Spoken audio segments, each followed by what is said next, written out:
Assalamu alaikum, bonjour et bienvenue à tous, et j'espère sincèrement que vous allez tous bien. Je vous annonce, Inch'Allah, le lancement de la prochaine série qui s'appellera « Les choses qu'on a cachées aux chrétiens ».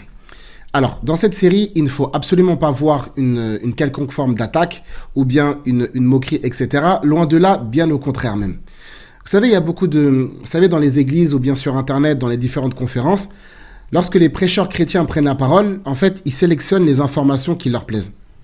Ils vont parler d'un certain aspect de Jésus, que la paix divine soit sur lui, donc l'aspect qui va les intéresser et qui correspond au message qu'ils ont envie de faire passer.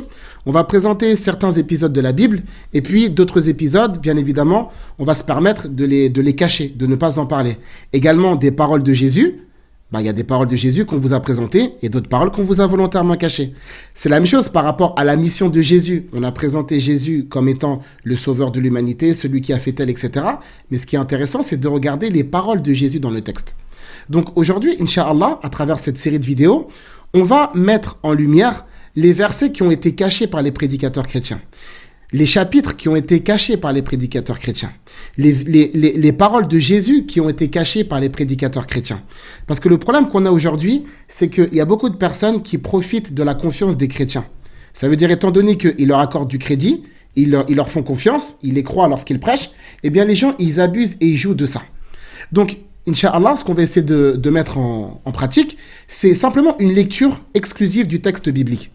Et vous allez vous rendre compte, que ce soit les musulmans ou les chrétiens, que le message biblique ne correspond, pour la majeure partie des cas, en aucun cas à la prédication chrétienne que vous entendez ci et là.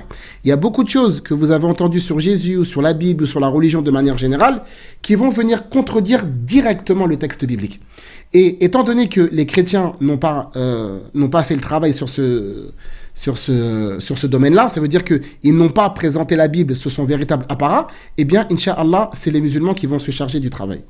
J'espère que cette série de vidéos vous sera utile, profitable et bénéfique, qu'elle va vous permettre d'ouvrir les yeux, qu'elle va vous permettre, Inch'Allah, de voir la réalité du texte biblique.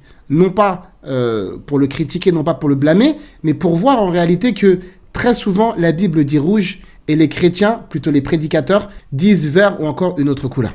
Donc j'espère que cette série vous sera utile, profitable et bénéfique. Et je vous donne rendez-vous, Inch'Allah, pour le premier épisode. Barakallahu fikum wa salam alaikum.